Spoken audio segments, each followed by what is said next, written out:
Living since 2009 in New Zealand amongst Maori people. It was quite important for me to feel part of the Maori culture, and I kept saying to my mummy, you know, to Ojasvin's mother, I was saying, you know, I want to be Maori too. When he comes to Switzerland and live in Switzerland, he would be Swiss eventually. So, you know, I want to become Maori. And then they said, oh, no, there's no way to become Maori. That doesn't happen. You know, it's not like becoming Swiss and you get a Swiss passport or a Maori passport. So I was like, all right. But I just kept on really wanting to be Maori. So I kept on asking them if I could be Maori and why not. And they gave me a lot of explanations why I couldn't be Maori. But somehow it didn't feel right to me. So giving all my life to this culture as well, like to this whole journey, promoting tikanga Māori, teaching the haka with Ojasvin and so on. I really felt like it would be good for me.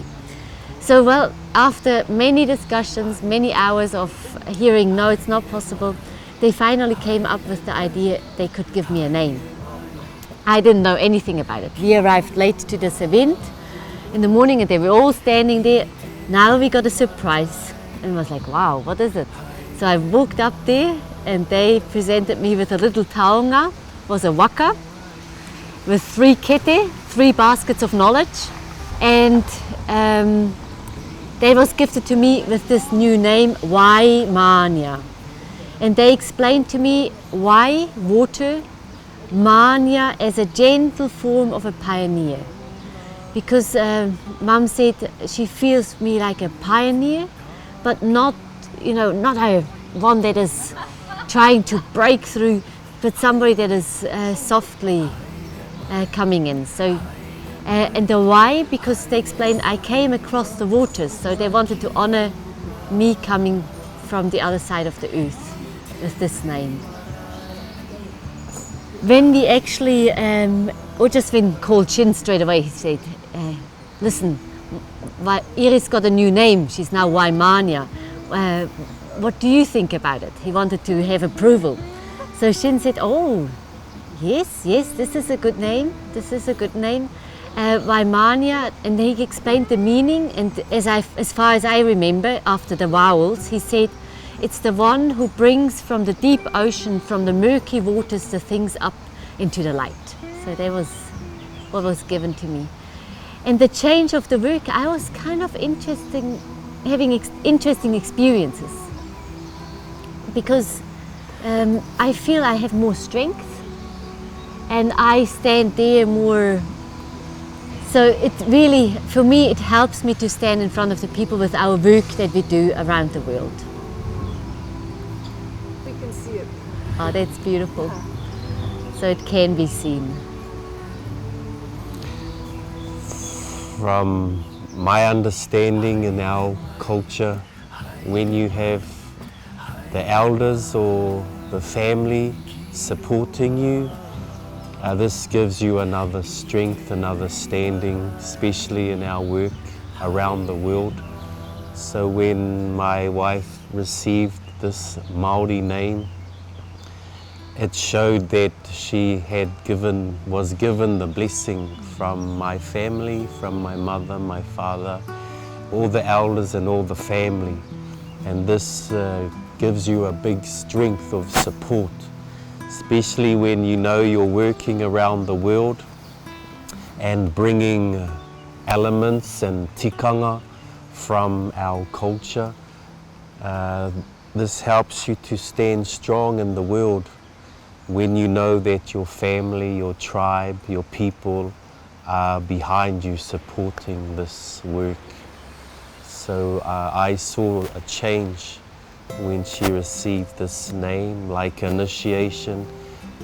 She was able to stand, and we were able to stand strong together, bringing this global message.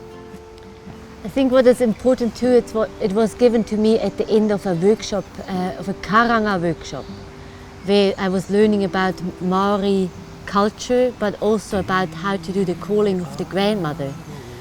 And interesting enough, it was happening that was taught by Ojasvin's mother. So we didn't know at that time, when I signed up for the course, that it was Rangi that was doing the course. And then I found out later, and I was on that course and really, wanting to go deep into the Maori culture, and it was very beautiful. I was the only non-Maori in this group, and we were over 20 women all together. And at the same time, there was a workshop happening for the men, the Tane, and I got Ojasvin on board to come there too. So we were spending several weekends learning in the marae. And the woman would work in one room and the man in the other room. They were learning about the whaikorero, the speech making, and we were learning about the karanga, the calling. And so it was very nice weaving. I remember that one. It was beautiful. Tātou tātou te aroha te Oh, you recognize the potential in our culture.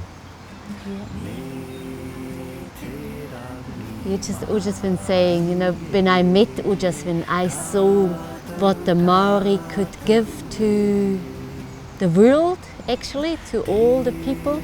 And I mean, we're not only bringing it to Europe, we're bringing it around the world. And it was like so much fire and so much something that like helping to ground and bring the foundation back that we are missing. So I felt there was something that they could offer. I believe, or I understand, that our culture has a warrior spirit, and this has faced the new age, our modern world. It's amazing that our culture is still alive. So it's found a way to keep this fire burning, this ahika that our grandmothers are holding. For me, my grandmother was a big inspiration in my life. My grandmother and my grandfather on my mother's side, because we lived close to them, and we had like 53 grandchildren, and they showed us all this love and this closeness of family, and we were brought up in the values, the traditional values of the Maori culture. And so my grandmother always wished for a better world for her children's children, and somehow we all received this message and carried the responsibility of the next generations. And I see the difficulties of this modern world, how disconnected we are with our roots, the sensitivity of our environment and of others, what we are doing to the resources. This modern lifestyle is losing the sense or the values of the heart. And I feel in tikanga Māori, all these values are there, and how to live these values is the challenge in this modern day and age. And so we are bringing these teachings in the grandmother's Healing Haka that my grandmother wrote with my uncle and the wider family, coming from an inspiration that I experienced in Switzerland in an earth celebration of all cultures and religions. And I saw the diversity.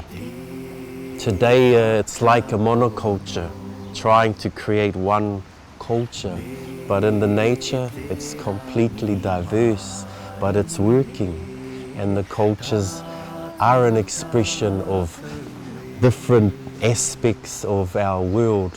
And so Māori is also a world, and it also is very expressive, just like the land. It's dynamic.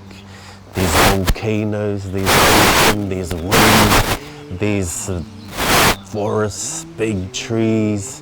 This is like the nature in our people, and this is very attractive to the European people. And for me, the people here in the West are yearning to reconnect with their roots. And we realized, traveling the world, teaching this Healing Haka for 10 years, we have developed this integral learning program that is helping people to come back into their roots. Haka has become like a teaching tool. It's become an instrument or a vessel where people can come back to have these experiences. I feel that's maybe also important. Some people might think grandmother's Healing Haka is only about this furious wild Haka, but I think it's important to know that first of all this Haka is quite different in the sense that our intention that we set is different. It's about healing, as it says already in the name, and the message of the Haka that was written by Ojasvin's grandmother is about healing, and it's about a holistic worldview. And along with those elements come actually many other elements like healing exercises for the body, meditation, songs, laughing together, crying together, cooking together, doing other dances, rhythm work, music. It's a wide range of elements that make actually our grandmother's Healing Haka integral learning program.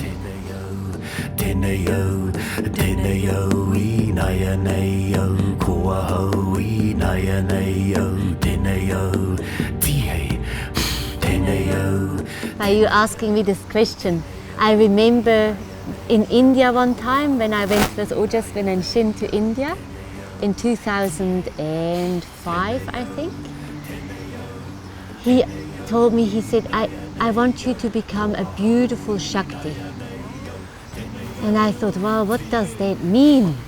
You know, does that mean I'm just in devotion to the masculine and I give everything away and serve? And then I realized, no, that can't be it. It can't be that I give myself up just to serve. That can't be the idea. So I was researching, what does it mean to be at service as a female, but not to lose myself. So that was, I think, one of the journeys that helped me a lot. And I realized the stronger I am as a female next to a man, the stronger the man can be a man. So we have to be both completely anchored. So developing the female, and I think a lot of people think a female means to be somebody always saying yes and being nice and quiet. But then I realized there's females that are warrioresses. There are females that, you know, when you want to create something like my grandmother, she was a gardener and she was bringing the family together, holding the fire together. I believe that's also a female part.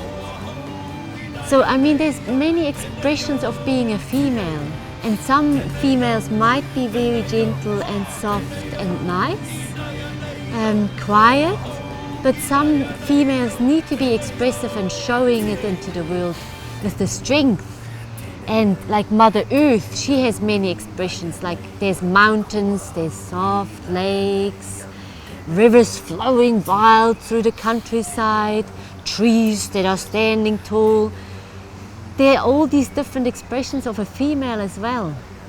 And the same for the male part, I think. We have to live our full potential and show all our aspects. And I also believe in a relationship, it is sometimes we are mother, sometimes we are daughter, sometimes we are girlfriend, sometimes we are sister, and then we are lover, then we are the housekeeping part. So we have different roles to play in a relationship as well. And the more roles we play in a relationship, the more exciting it is to live together. And we meet each other new every day. And we never know who we're going to meet when we wake up in the morning. Whiti, whiti mai, ko tērā, hari nui te koa. Well, our teachings are very linked to the nature. You know, I always bring the same teachings about the tree.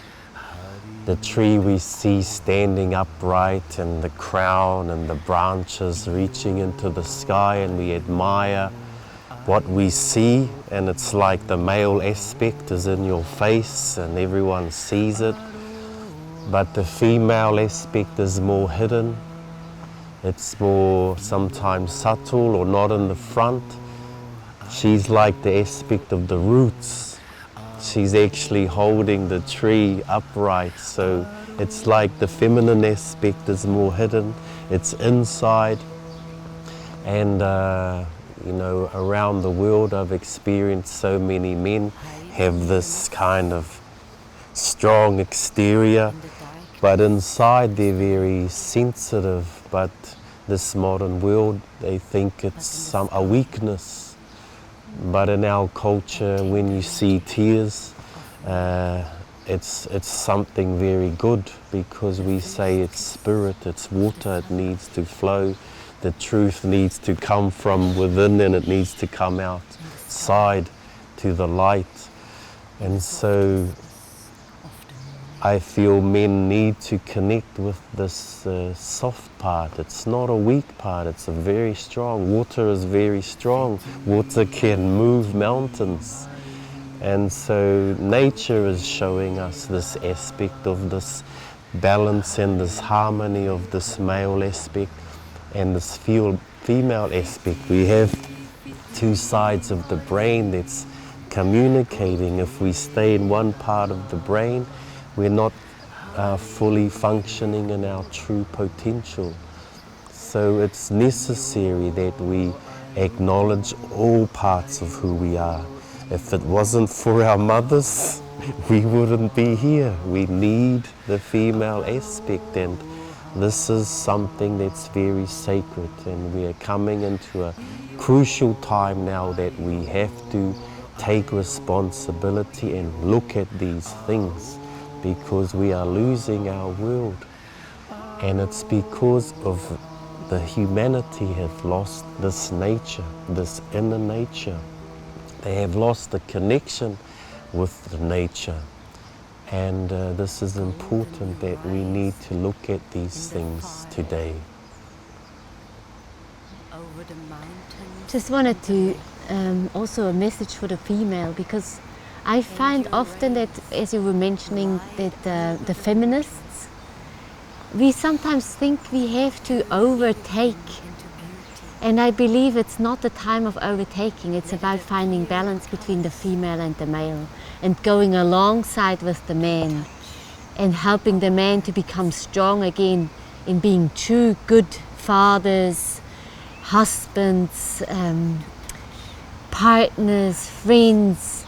Because when we are just wanting to bowl through as a feminist, we leave them behind, and we can't do without them. I just saw a beautiful movie where the feminist movement actually was strongly supported by men too in the early years.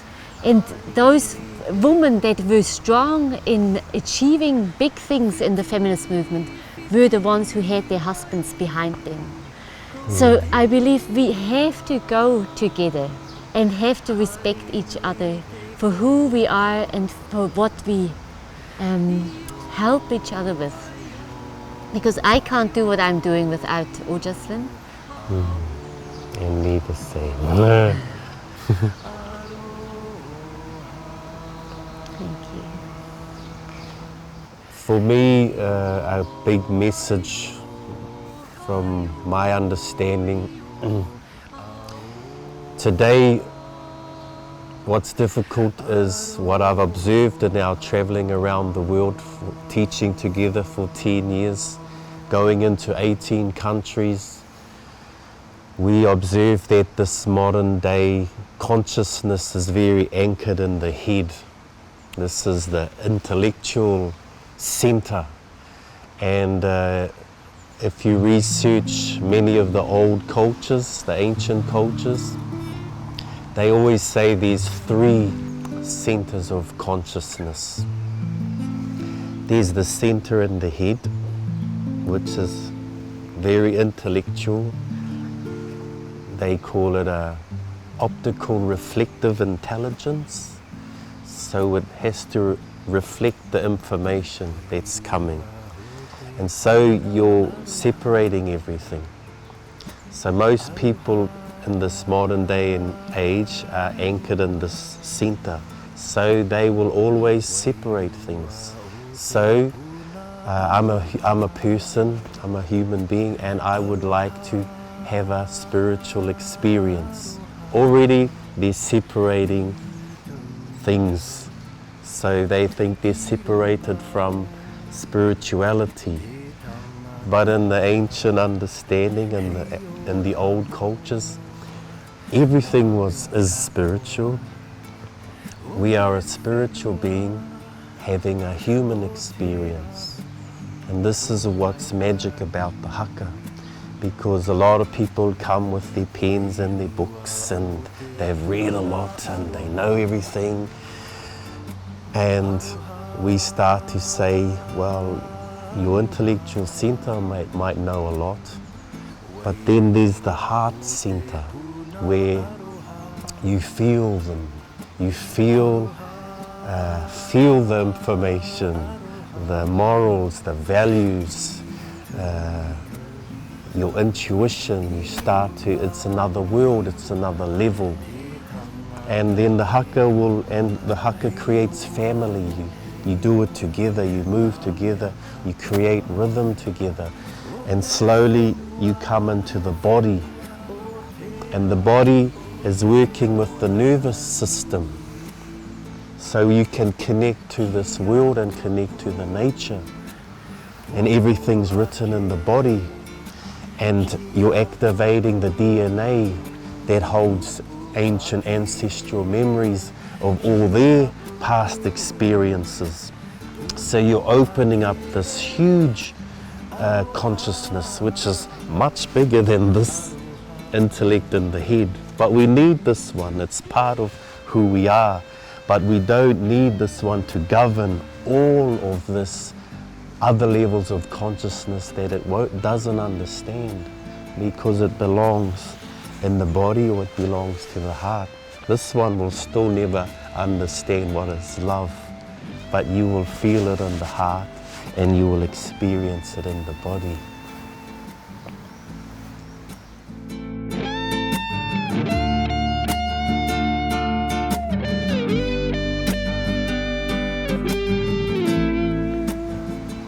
I think it was also in 2009 when we came up, or probably 2008, we came up with the idea.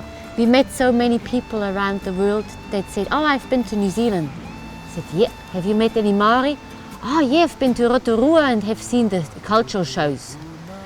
Meeting Maori, going to a cultural show, for me there's a difference. You know, I mean, nothing against that beautiful show they do down there. But meeting someone means for me something else, that you can get in touch with them, that you have a conversation, because I believe in the world when we come together and meet, that's when we create peace. So we really wanted to take people home. So that was the idea. We take them home to the family. And we were very lucky, or we still are very lucky. We have Ojasvin's parents on board, Mum and Dad. We have Ojasvin's brother that comes with his partner to cook for us. Now their daughter is coming to help us, and other family members are joining in here and there to be on board. And sometimes we have Dad as a driver, and we see how we do it. And we visit the different places up home. So the idea is to get in touch with the Maori culture to the depth. So we are sleeping actually in the ancestor houses, we are eating Maori cooked food, and we are meeting many, many elders on the journey that are along our trip. So we're only going north. This north is our territory. Te whare o ngā puhi is the place of my ancestors. That's where we feel well and feel good, and this is our home. And that's our tours are about, welcoming people home in the depth of their heart, and welcoming them home and connecting them to our sacred places, our ancient stories. Aotearoa is another world. Many people who live in New Zealand have still not connected to Aotearoa. So for me it's a big honour and a privilege that the elders and our good friends are seeing how precious this is, to bring people on these journeys who really want to experience the spiritual connectedness through our culture and to honour these sacred places. You know, the modern world and the tourist industry for me is not really connecting to the places and giving the true respect that these sacred lands and these beautiful aspects of nature deserves. And so we just wanted to create another avenue, another possibility for people to come and have another experience with us and exchange relationship and exchange cultures with my family. And my family, a lot of healing is happening, they feel honoured that people are coming to meet them, and my family are proud to share their culture and their songs and their haka and their land and their stories. It feels good for our people that this happens, and this is healing.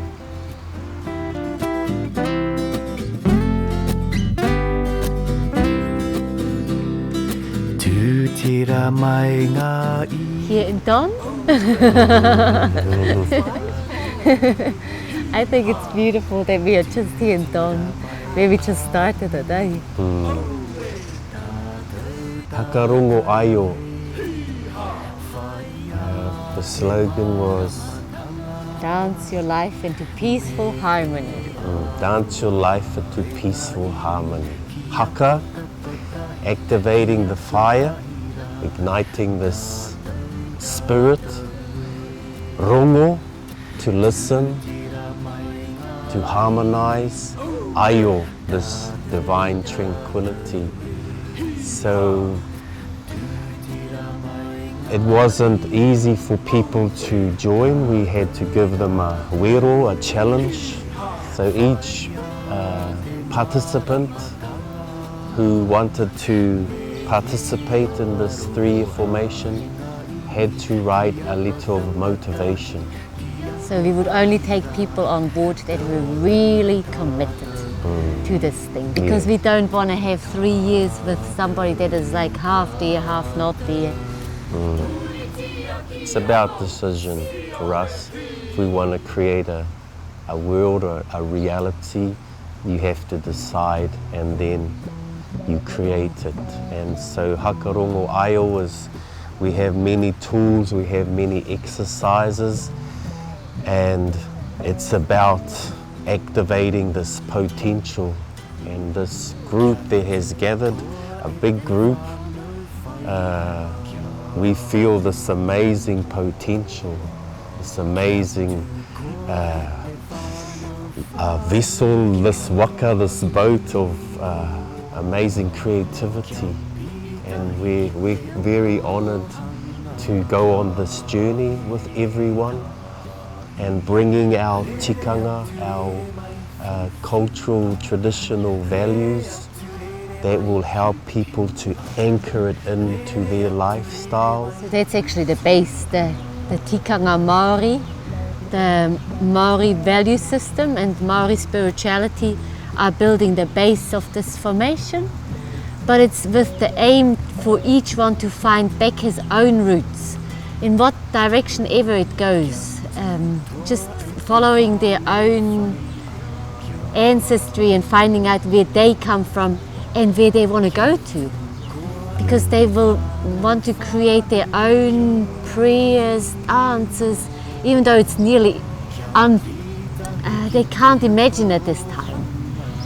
They are like, wow, how am I going to do that? But I explained to some of them, you know, in 3 years' time, you will be there. Don't worry, you will get there. This is actually part of the formation. It will carry you to the place where you have the courage and the power.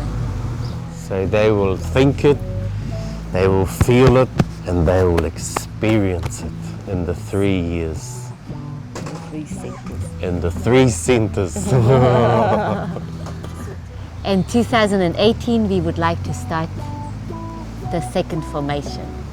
So for those who missed out on this first one, they can jump on the second boat. You have time to get ready? Yes, because some have been kind of on the verge, wanting to jump on, and it's better to decide and to prepare well, because some of the people that have been that are coming now, they jumped on very early. They knew already a year ago that they want to do this. So I think it's good if you want to go on a journey for 3 years, it's good to prepare a little bit. And it's been a great honour that my mother and father and some more family members back home will join the formation. So my mother and father came to open the 3-year formation, and this was amazing. It was bringing a real beautiful atmosphere, beautiful wisdom they brought, and it really supported this waka to move forward. So my family, our friends back home will start to come to France to help to teach and to bring tikanga Māori deeper into this formation, to help this group reconnect with their roots, with their ancestral memories, with their stories, with their amazing mountains and rivers and forests. And out of this they will have their own mana, have their own strength and their own pride to who they are, to their identity. Since your teaching is in English, it's not only for French speakers. We have people from all over the place. Yeah, we have people that come from Denmark, from Germany, from Switzerland, and from all parts of France. And there were some people wanting to come from Belgium, but they were busy with something else. Another beautiful project. So yeah, when it's time, when you hear the calling in your heart, that's when the time is right for you to come. Thank you. Kia ora, thank you very much. Thank you. Thank you.